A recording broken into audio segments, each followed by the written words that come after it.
Okay, hello everyone and welcome to the class. So we are going to do coordination in plants today.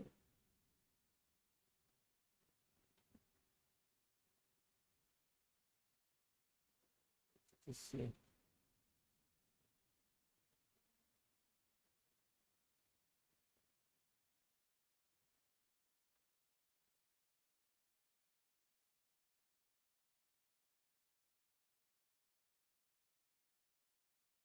Yeah.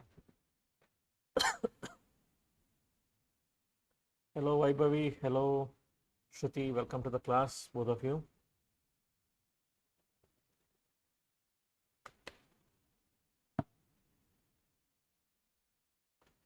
Okay, so let's start the class. Hi, hello everyone. My name is Bharat and I am your biology educator.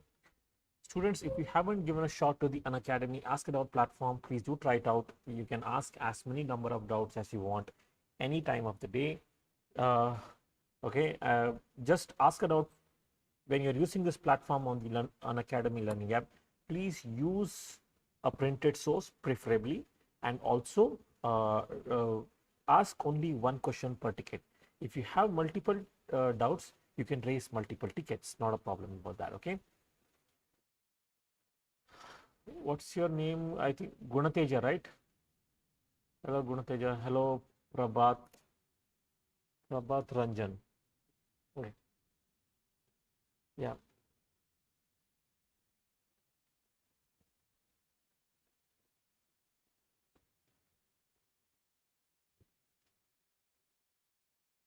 Just a minute.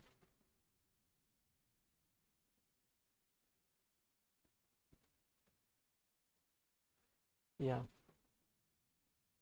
Mohit. Okay. You're Mohit. Okay. Hello, Mohit. Yeah. So, students, if you you can please do look into purchasing the Plus subscription. Plus subscriptions is very helpful if you want to sit at home and prepare for your exams. You have all the courses, all the subjects being taught on the Plus platform, and the top educators from all over India are teaching there. Plus, you have the study materials that is given to you. You have practice tests, you get live test series, complete exhaustive syllabus coverage. Everything is ensured in the Plus subscription. And if you go for the iconic subscription, you get an additional mentor, you get live one-on-one session with the educator. So more certain more features are there. Now both the Plus and iconic subscription are for 10% discount. All you need to do is use my code BB live. This code gives you 10% discount.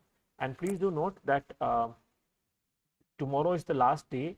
There's an offer. If you are the first 1000 subscribers, you get an additional 2 to 6 months of subscription. And if you are in the first 500 subscribers, you get a free Creative Corner and Young Coders subscription.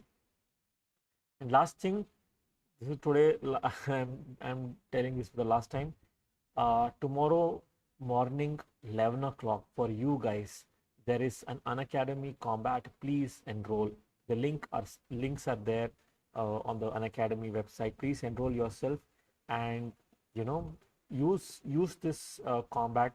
Try to see if you can get a Plus subscription for free. Top three people will get the Plus subscription, and the rest will get some scholarship. So do try it out. It's a free subscription. It's free test. And if you're installing the app for the first time, please use this code when you're signing up. Okay.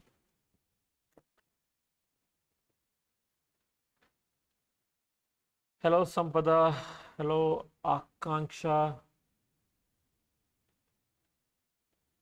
Okay. What Plus or iconic subscription may difference? See, iconic subscription gives you additional some a little bit of additional benefit, beta. It gives you what do you call that?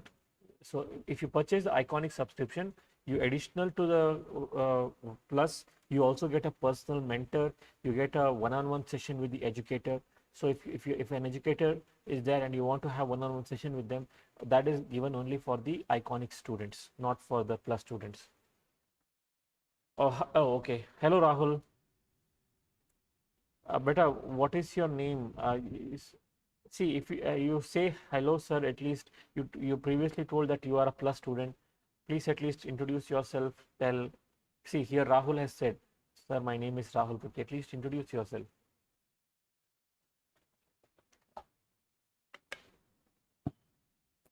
Okay. Let's start the class. Let us look into the class. So coordination in plants. Oh, Lisa, okay. But I can't remember, man. I have students from different places coming. Every day new students joins. I can't keep track of the thing.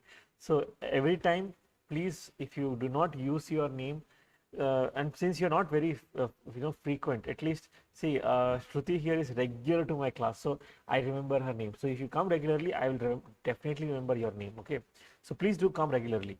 Every alternate days 9 p.m. I'll be taking classes. Okay, so hello Lisa, welcome to the class. Okay, let's start. Now I have discussed coordination in animals in very much detail, right? I discussed the nervous system, I discussed the endocrine system, everything we discussed. Now how is there a coordination in plant? That is a question. Yes, obviously it's an organism. Plant is a living organism, it is not a non-living thing, so it should have certain coordinating system. But the thing to note here is plant does not have any muscular tissue, it does not have any nervous tissue. So in the absence of muscular tissue and nervous tissue, how on earth is plant still doing coordination? That is the question. Hello, it's Lisa. Okay, you joined from another channel, Lisa. Okay, anyway, I'll start. I'll continue.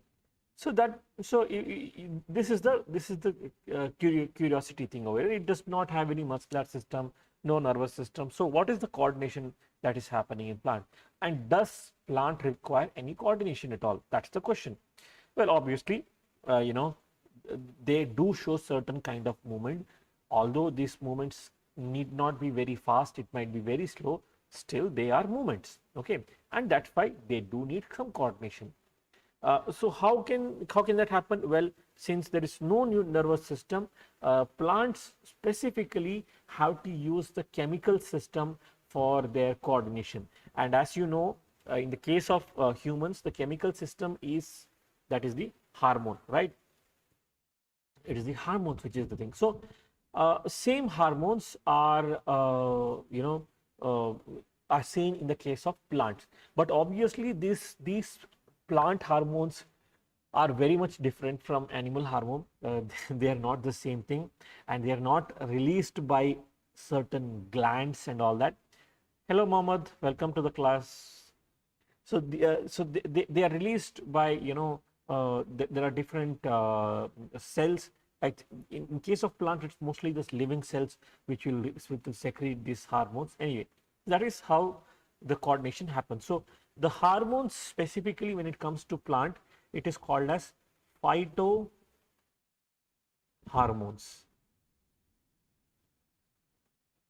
Okay, phytohormones are the ones which is released, and they are the ones which do all this plant coordination. Now, when it comes to plant movement, first let us understand that the couple of plant movements that happens in plant. Then we will go into the phytohormones. There are two types of plant movement. There is growth dependent movement and there is growth independent movement. Now, growth dependent is called as trophic movement or trophic movement, and this is called as nastic movements.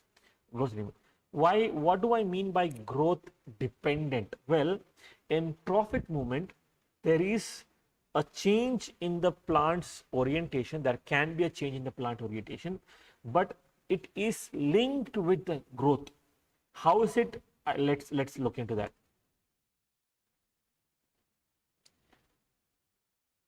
Mohammed Beta, that's a very good choice. S. Chand is excellent book. You can buy S. Chand. I mean, S. Chand is one of the leading publishers. So you made a very good choice, Beta. And your bookseller has also recommended you a very good book itself. So good choice. Hello, Aman. Welcome to the class. Orientation, I will come to that. Orientation basically refers to direction. See, for example, if vertical is one orientation, horizontal is another orientation. That's orientation with direction, that's all.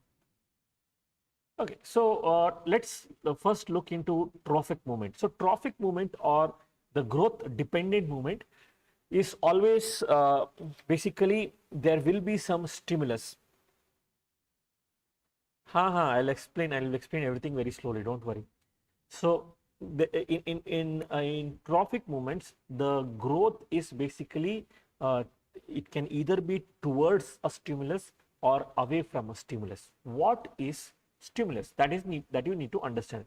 I have discussed the idea of stimulus in my previous class as well, but I'll again repeat. Stimulus is something that can elicit a response. That means stimulus is something that can bring about a change in you, okay, and you will do some action because of that. For example, if it becomes extremely hot, what do? You get up and you go and turn on the fan, correct? So heat is a stimulus. It is making you sweat and it is making you get up and go and turn on the fan. That is so in this condition, in this instance, heat is a stimulus. Similarly, there are multiple different stimuluses in our environment. Now, depending upon that, there are 5 different trophic movement that we that I am going to teach today. So it is phototropism, geotropism, hydrotropism, chemotropism, thigmotropism. I will discuss each of these trophic movement individually. I will discuss them in detail. So let us start with the first one, which is phototropism. Photo refers to light. Okay, so here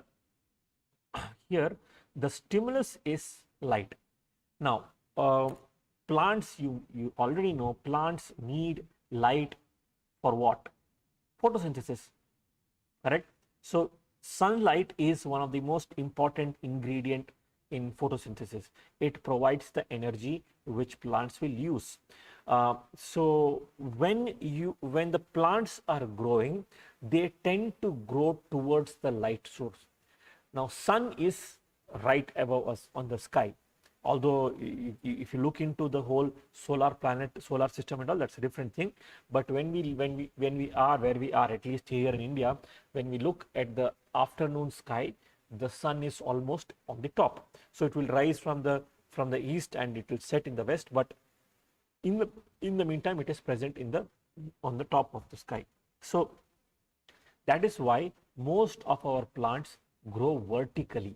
They grow upwards, right? They don't go slanted, they don't grow like this, they don't go horizontal, they don't grow up like that. They always grow vertically upwards because it is trying to get as much as possible sunlight. That is the whole idea. So that is called as phototropism. Now what if sun were to be not on the top of the sky? What if it was always present somewhere, in somewhere at like around 45 degrees Celsius, 45 degree angle? Well, then the plants would have grown slanted. And to prove that, there is a simple experiment. What we can do is, we can take a potted plant, keep it in a dark room. Now, if you provide if you put the plant in a dark room, there is no sunlight. Okay, there is no sunlight over there. So what do you have to do? You have to provide an artificial light source. Light source, for example, that incandescent bulb, this yellow color bulb. If you use that, that is good enough. So you put an incandescent bulb somewhere on the sideways. Then you will see what you are seeing over here in this image. That is what happens. The potted plant will slowly bend towards the light source. So it is growing towards the light source, and that kind of a movement is called as phototropism. So plants, since the shoot is moving towards the light source, it is called as positive phototropism, because it is growing towards it, not going away from it. Okay, that is called as positive phototropism. Okay, hello Dishank. What is seismonasty? See, seismic activity means, seismic means earthquake. Okay, so it has to do with earth. So I do not know of any seismonasty example, but nastic movement, as it means, it is a rapid movement, okay, in the plant. So it is a growth independent movement. I have to look into. Oh, you think it's okay? So Shruti is saying thigmonasty and seismonasty are same. Maybe, could be. Maybe some trees are bent. See, tree. There could be a lot of reasons for trees to bend.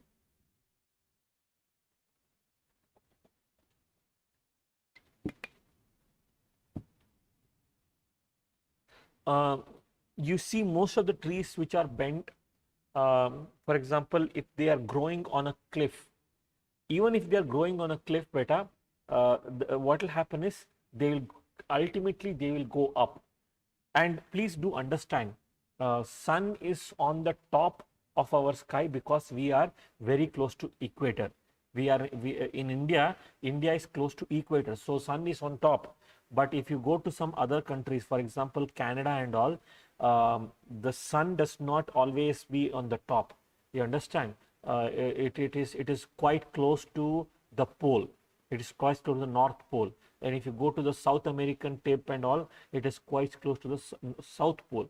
So depending upon which part of the earth you are, the position of sun can be different. So on basis of that, the plant can also be slightly tilted. Okay. Trophic mean does not mean food, beta. Trophic is movement. What about plant which grows in shade? Now, there are a few plants which grow in shade, but even they require sunlight. It's just that they do not require direct sunlight. What they require is, sunlight which has escaped from the leaf.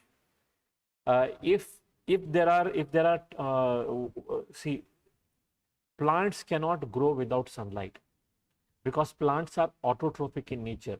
They need sunlight for photosynthesis. If sunlight is not available, they'll just die.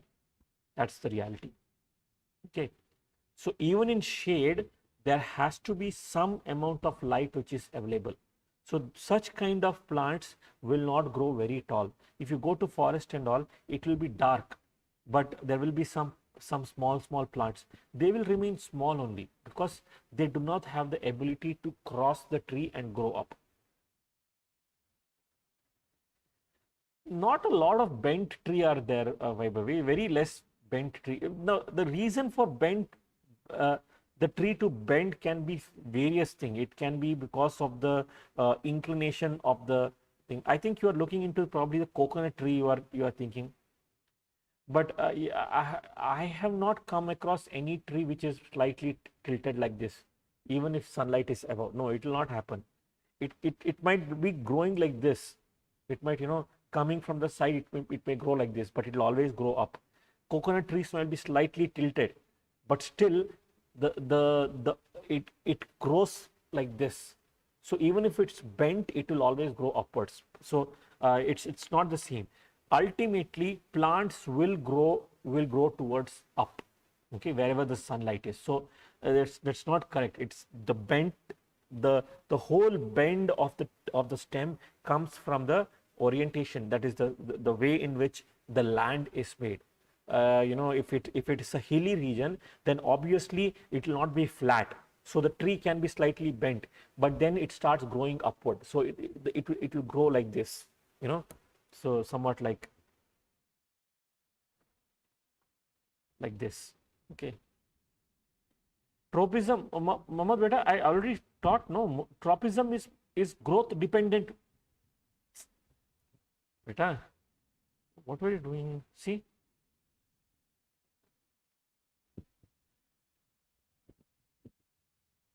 okay, that is the thing. Okay. Next is geotropism. Geotropism means uh, geo basically means earth, and this is basically growth towards or away from gravity.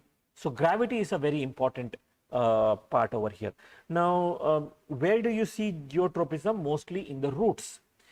You can again, this was proved using a simple experiment where they took a potted plant and they made it horizontal like this. So after keeping it horizontal, it was seen that the shoots still tend to grow upwards.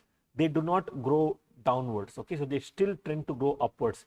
That is one of the reasons that even if sun is not directly above, the shoots will tend to grow upwards because they are facing something called as negative geotropism.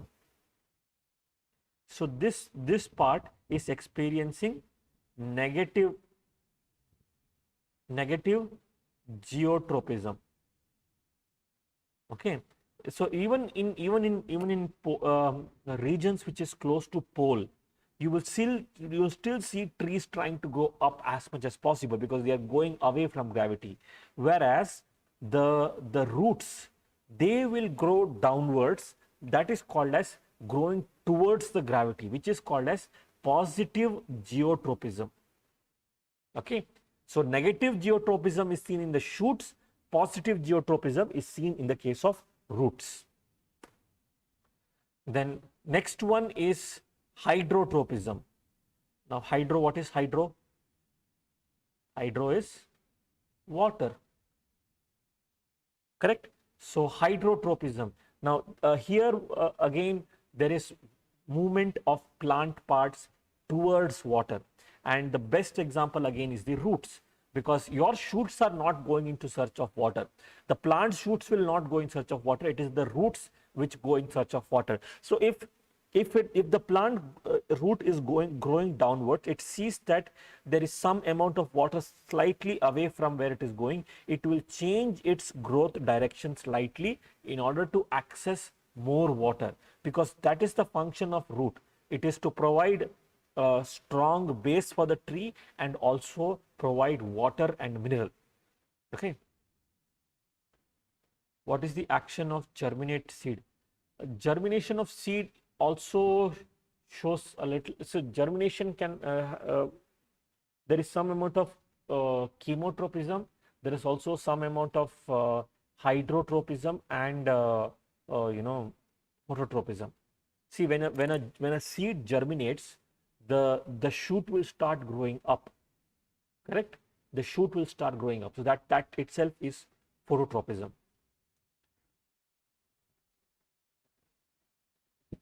No, beta, not movement of water in plants is not hydrotropism. Movement of plant parts towards water. Beta, water is the stimulus over here. So it is basically, it means that the roots are growing towards the water. So here, if you look at the if you look at this image over here, the water source is somewhere over here and the plant is over here. So the roots will start growing towards the water source. That is hydrotropism. Okay. Then next is chemotropism.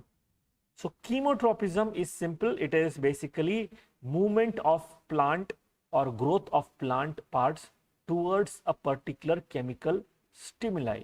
And the example for this is the this one, the growth of a pollen tube.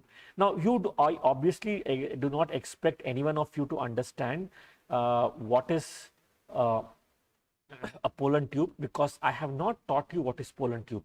When you come to the reproduction chapter, I will discuss in detail what is a pollen tube, how pollen grain will form a pollen tube, everything I will discuss. But right now you need to know that when the pollen grain falls on the stigma, so this is the pollen grain. Sorry.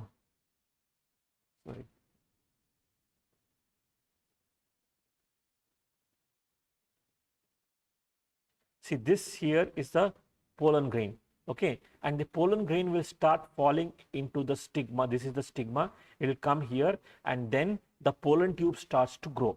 It starts to grow. Earlier there will be no pollen tube. As such, there will be no pollen tube, but then once the pollen falls here, the tube starts to grow. It starts to grow all the way like this, and it will enter into the ovule of the flower. So this growth of pollen tube is actually determined by certain chemicals. There are chemicals present inside the whole pistil or the carpel of the flower, and that chemical induced movement is called as chemotropism. And by the way, chemotropism is also shown by your roots. See, roots are the one which absorb minerals from the soil. There are several minerals which is needed by plant, and if the roots feel that there are certain minerals slightly away, it will start growing towards the minerals also. So chemotropism is seen in the case of pollen tube. It is also seen in the case of roots. Hello Ikra, welcome to the class. Yeah, you are a bit late.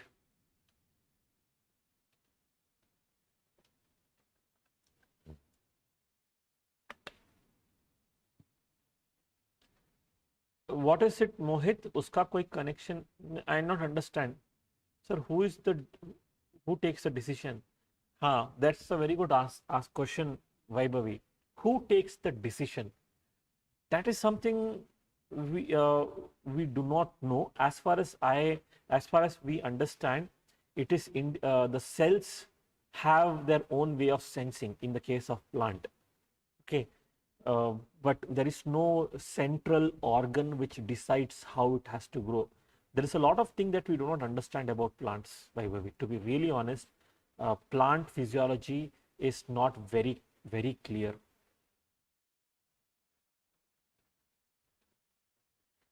See, here the water is kept in a mud pot. Obviously, the plant root will figure out that it's water.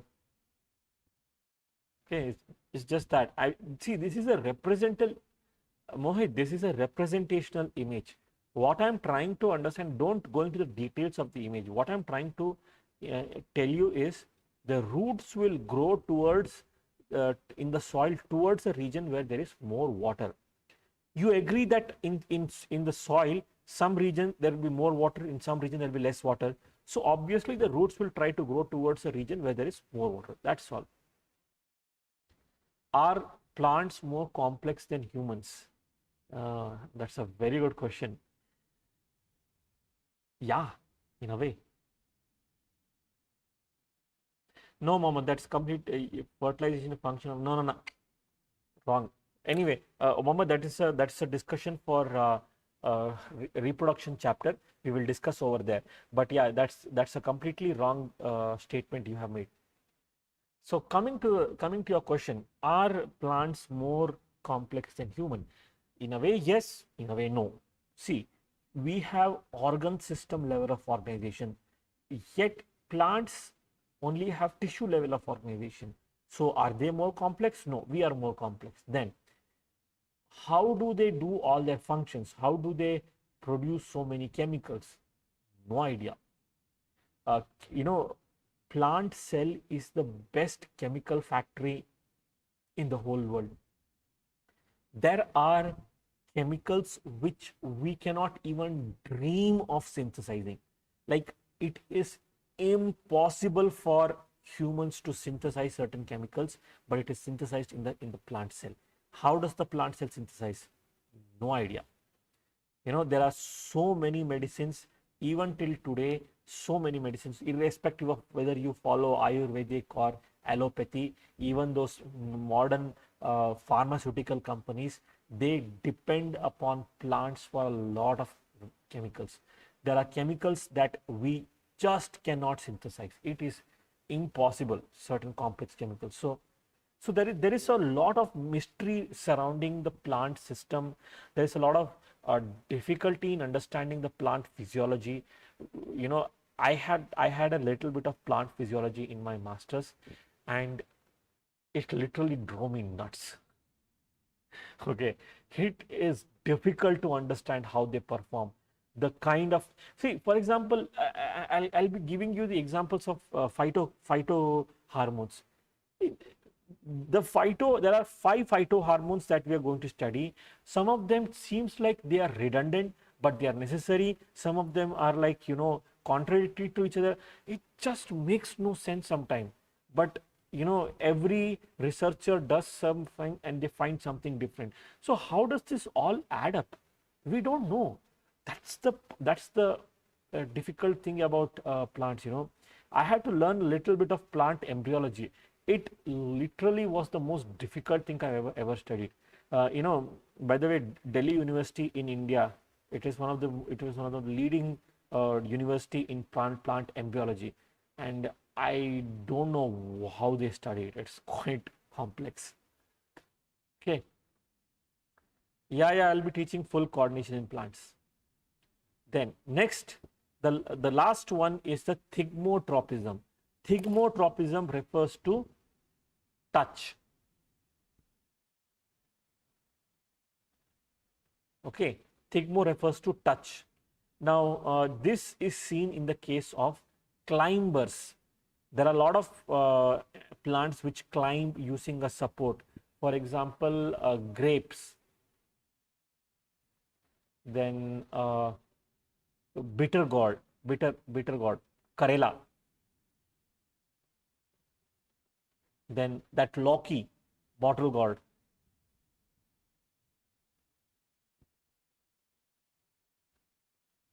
See, all these are climbers.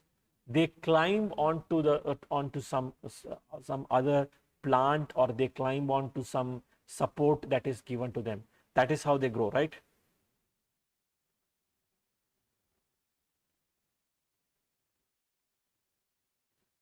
Pea plant.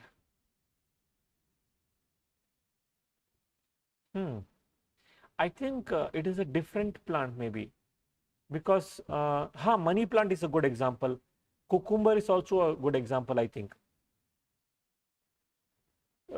I think that's a different pea beta, because the pea plant that this guy used, Mendel used. I'll be talking about that in the next class. Pea plant did not use that Mendel used. I think that is sweet pea. I have to check into that. I get confused. Sorry. Anyway, whatever it is. So these are all climbers. Okay, these plants are all climbers. And what happens is, when they come in contact with something hard, there is something called as a small tendrils. Okay, the tendril will start surrounding itself around it, and this will give itself a very good, it's like it acts like a hook, and this gives it helps them to climb up uh, you know a large tree or a large support. For example, farmers who grow grapes, what they do? They put pillars on their field, and on top of the pillar there will be a mesh, and then they allow the grapes to grow. So what will happen is, the grape will come to the pillar, it will start climbing the pillar, and then it will start growing on the mesh. That is how they grow grapes.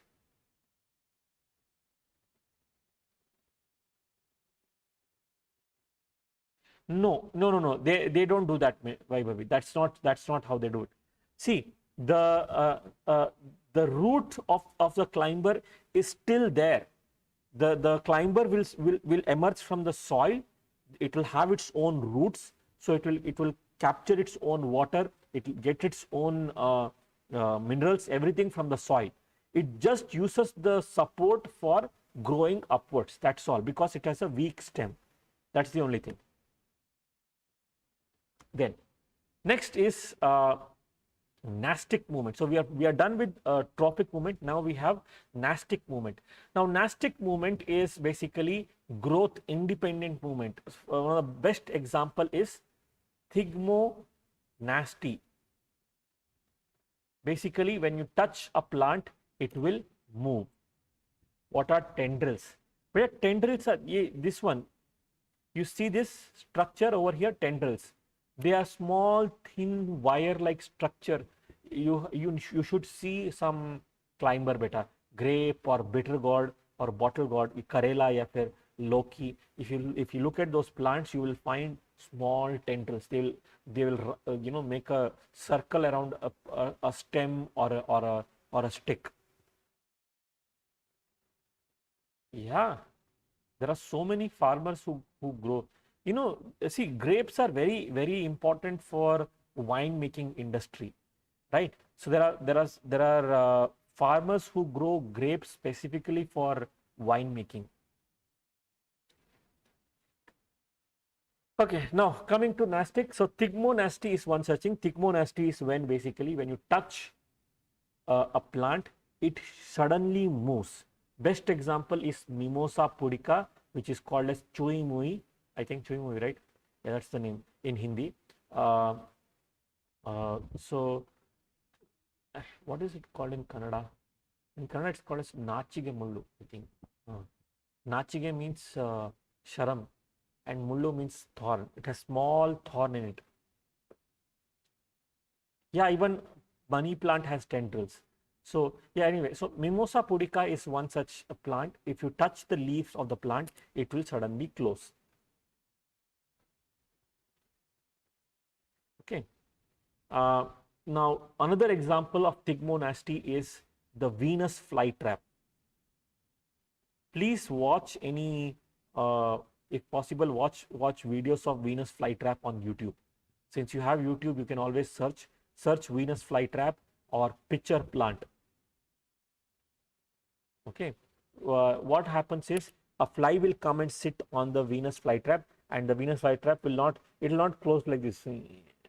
No, not like that. It will close like this, almost very quickly. That is called as a nastic movement. Okay. Sir, how small tendrils catches? What? Beta, tendrils do not catch bitter gourd. I don't think you're understanding how a climber works. Okay. See, this is very important. No, Venus flytrap cannot eat your hand, beta. First of all, Venus flytrap is very small. How will you put your whole hand into it? It will not even cover your index finger also. See, okay. Let me explain how. See, these are some things that your lower grade teachers should have cleared it for you. But since I'm sorry, but I don't think they had done a good job of it. So I will try to clear it for you. Beta, climbers are not there to catch fruits. What is the climber? What is a climber plant? So climber plants are basically those plants which does not have a very strong stem. Okay, your other plant, such as the coconut tree, mango tree, or an apple tree, it has a very strong stem. A trunk is there, so it can grow up. But plants like karela, loki, money plant, all these, they do not have a very strong stem. Still, it wants to move upward. So how will it move upward? It uses tendrils. The tendrils will find some strong support. For example, if you put a very thick stick, okay, you put 4 to 5 sticks near a climber plant, the climber will start growing tendrils. The tendrils will circle itself around that around the support, and that will like it will be like a hold like this. It will hold itself. Then the climber will not fall down. So it will hold itself, then it will grow slightly up. Again, it will hold itself. So basically, it is like climbing. That is why it is called as climber. Got it?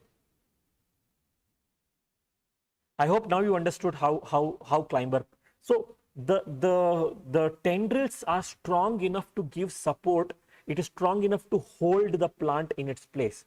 So so the whole plant will form tendrils. It will keep on circling itself around the support, and that way the plant will grow up. For example, climbers can be seen growing up on a small tree and all. It can grow up on a tree. So it will, you know, small trees are there. For example, you know, in my house, I have this thing, what you call, amrud, your guava. I have a guava tree, okay, and there is what is that? Loki is there, no, bottle gourd. So there is a bottle gourd plant which is growing on top of that that guava tree.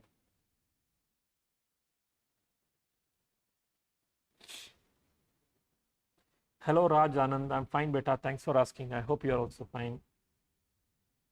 Pitcher plant is more introduced. Yeah, yeah, correct. True. हाँ, so it has small roots also. Class okay नहीं हुआ बेटा. I'm still I have to teach you phytohormones. I have phytohormones left, and I just have 20 minutes left. I have to teach phytohormones. Anyway, so phytohormones. So we'll finish off thigmonasty. We'll go from I hope you understood thigmonasty.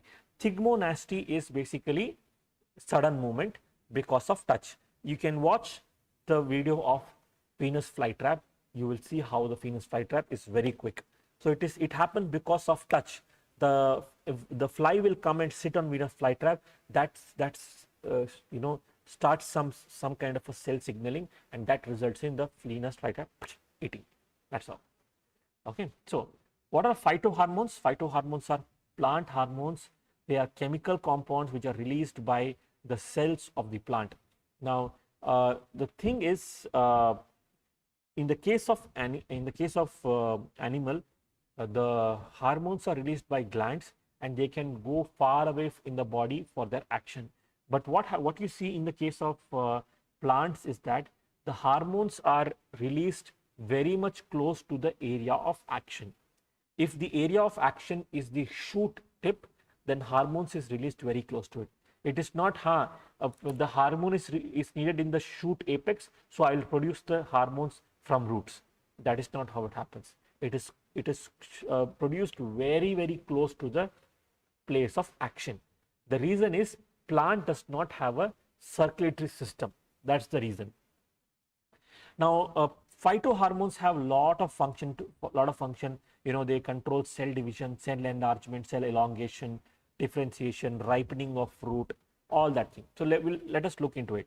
There are 5 phytohormones that you are going to study: auxins, gibberellins, cytokinins, ethylene, and abscisic acid. First is auxin. Now, auxin is a hormone which helps plant to detect light. Apart from that, they also help in cell elongation. What that does mean? It means cell ko lamba karna. It will pull the cell, elongate it. Okay, that is the function of auxin. Now, what happens? See, look at this over here. When the light is away from the plant, what happens is the auxins will move slightly away from the light source, and it will make the one side of the plant elongate and the other side is short. So obviously this side will grow and this side will not grow. So that is why plant will tilt like this. That is what auxins can do. So usually they help in phototropism. Okay.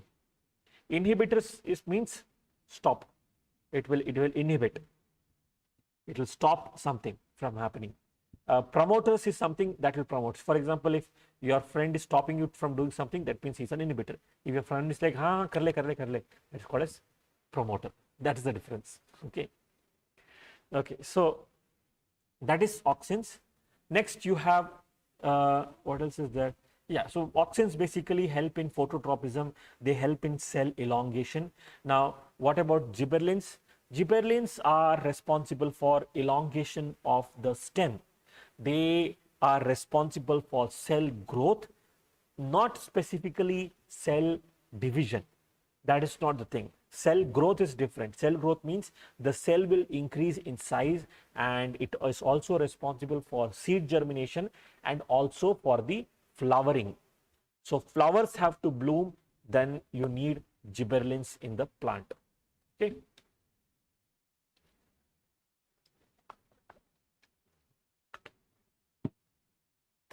Next, we go into cytokinins. So, beta, incubator has nothing to do over here. I'm talking about inhibitor, not incubator. So, what is cytokinins? Cytokinins are, cyto means cell, kinin means movement. So, cytokinins are responsible for cell division. They are very much present in the meristematic tissue, because as you know, meristematic tissue is the tissue which has the cells that can divide. Permanent cells cannot divide. You remember it from your last year. If you don't remember it, please go back and read your 9th standard textbook. Okay.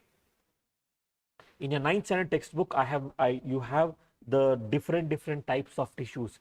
There is meristematic tissue and permanent tissue, correct? So, where is the meristematic tissue present? Meristematic tissue is present on the shoot apex. There is apical meristem, lateral meristem, intercalary meristem. So, all these regions there is meristematic tissue present, and cytokinins are present in very good amount in these region. So, they promote cell division, okay, they promote cell division and increase the cell mass. That is the main thing. Then apart from that, they also promote opening of stomata. They also help in delaying the aging. The leaf, no, see, every leaf in the plant, it will not remain as long as the leaf is, as long as the tree is there. The leaf will emerge, it will be there for a while, then it will dry and it will fall down, right? That is why leaves fall down on a regular basis. So, cytokinins delay the aging process in the leaf. That is the thing. Okay. Then next, where else it is seen? You will find cytokinins even in fruits and also in the case of seeds. Why seeds? Seeds have to germinate, correct? So, it has to germinate and it has to give rise to a new plant. So, that is where you will find cytokinins. And very importantly, they break seed dormancy. What is dormancy? Dormancy क्या है? Dormant is a state of sleeping. When you you must be knowing about, okay, your mom probably brings chana or rajma or what's that, green gram. Green gram you must be knowing, correct? So, green gram, you get that, what's that, what do you call it in Hindi? I forgot.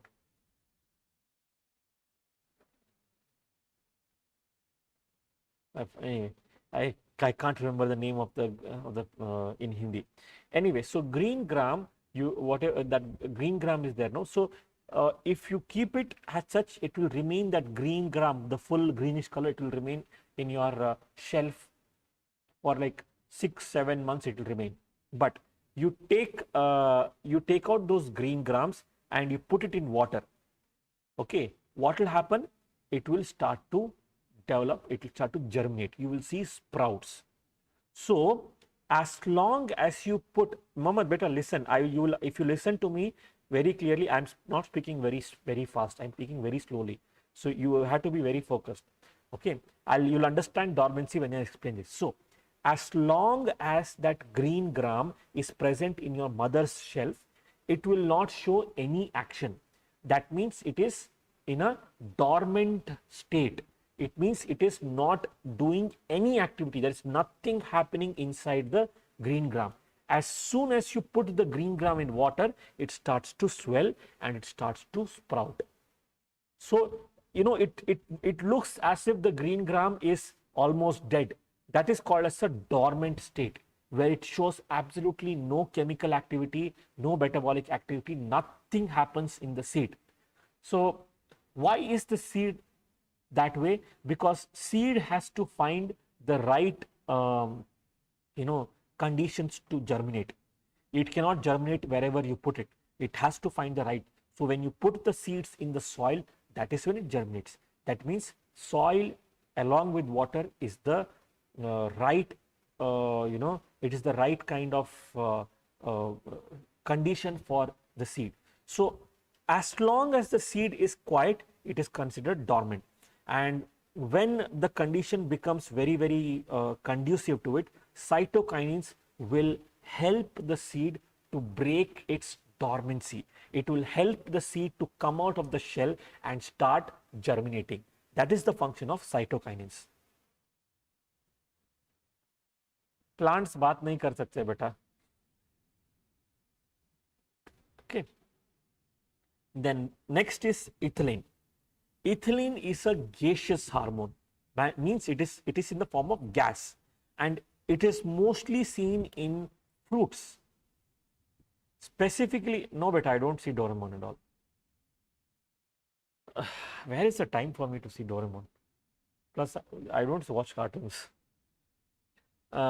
Okay, so fruits, when they are becoming ripe, कच्चा, you have कच्चा हुआ fruit, पका हुआ फल, they say, right? कच्चा फल, पका हुआ फल. So ripe fruits are something which will they are good to eat.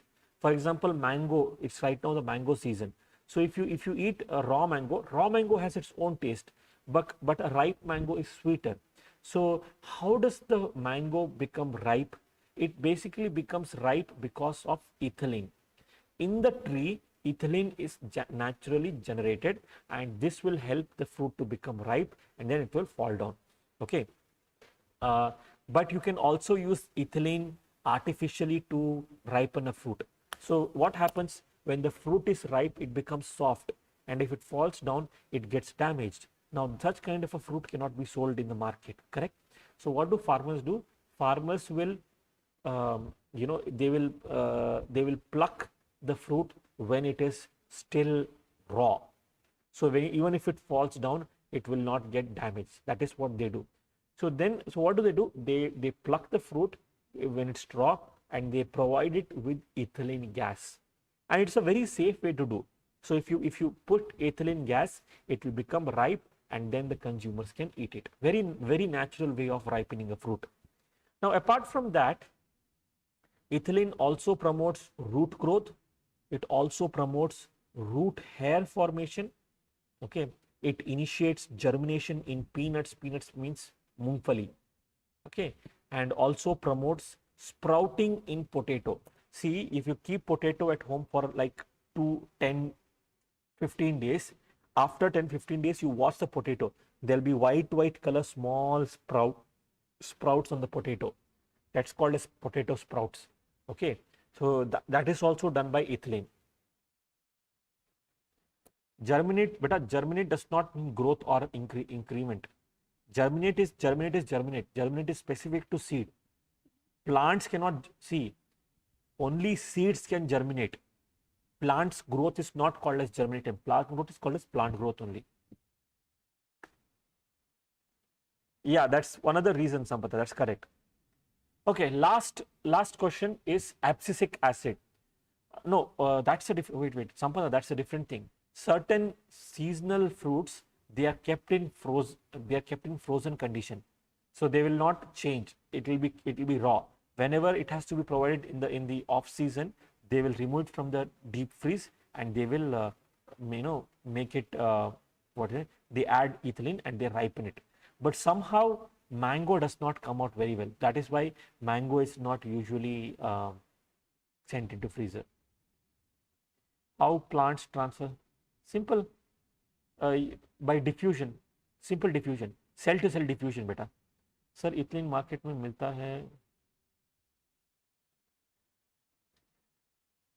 हाँ, very good question, Harsh. Why do people use carbide? Carbide is very harmful, I agree. Ethylene, see, usage of ethylene has started recently, and I'm not sure how costly it is, how cheap it is, I do not know. Some large scale fruit sellers, they do use ethylene, but I'm not sure how many. I think carbide is much cheaper. That is why people are greedy. They try to save money and they use carbide. I'm not sure about that though. how taste changes in ripe. But that's a different concept. I think there is accumulation of sugar or something like that happens. I'm not sure about the whole process, why raw fruit changes into, how the change in the taste happens. Okay, so last is abscisic acid. Okay, wait, I have to finish the class now. So abscisic acid is something which inhibits growth in plant. Okay, it promotes the dormancy. It makes the seed to remain dormant. It even makes the buds to be dormant. What is buds? Buds will give rise to flower and leaves. Okay, so buds are the ones which give rise to flower and leaves. So it will promote the dormancy. It promotes the detachment of fruit and flower. So it will ask the fruit to detach itself and fall on the ground. All that is done by abscisic acid.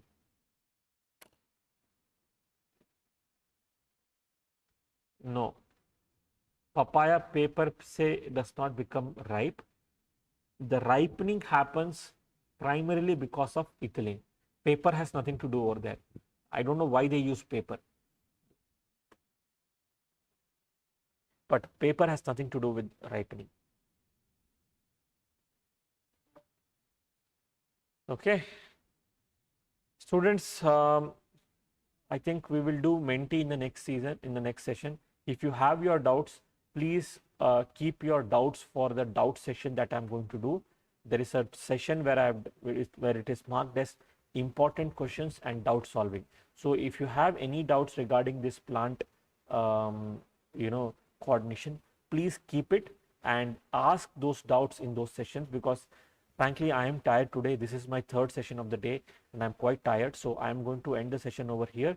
I will discuss all your doubts in the upcoming sessions. So bye everyone and good night. I'll see you day after tomorrow. Okay. Good night.